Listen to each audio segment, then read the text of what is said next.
বাজ পাখি হতে চাইলে কবুতরের সঙ্গে ওড়া বন্ধ করুন। আপনার আশেপাশের 5 জন মানুষই ঠিক করে দেবে আপনি ভবিষ্যতে কোথায় থাকবেন।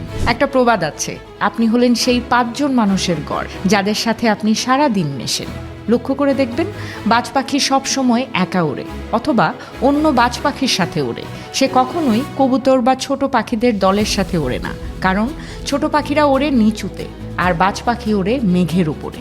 আমাদের জীবনটাও ঠিক তেমনি। আপনি যদি এমন বন্ধুদের সাথে মেশেন যাদের জীবনে কোনো বড় স্বপ্ন নেই, বড় কোনো লক্ষ্য নেই, যারা সারাদিন শুধু আড্ডা, গসিপ আর নেতিবাচক কথা বলে, তাহলে আপনি চাইলেও বড় কিছু হতে পারবেন না কখনো। তাদের ছোট চিন্তাধারা অজান্তেই আপনাকে নিচে নামিয়ে আনবে। হার্ভার্ড বিশ্ববিদ্যালয়ের দীর্ঘমেয়াদী গবেষণায় দেখা গেছে, মানুষের সাফল্য, সিদ্ধান্ত নেয়ার ক্ষমতা এবং আত্মবিশ্বাস সরাসরি তার সামাজিক পরিবেশের সাথে যুক্ত। অর্থাৎ আপনি যাদের সাথে চলেন তারাই আপনার ভবিষ্যতের দিক ঠিক করে দেয়। তাই বড় হতে হলে বড় চিন্তার মানুষদের সাথে মিশতে হবে, পজিটিভ মানুষদের সাথে মিশতে হবে।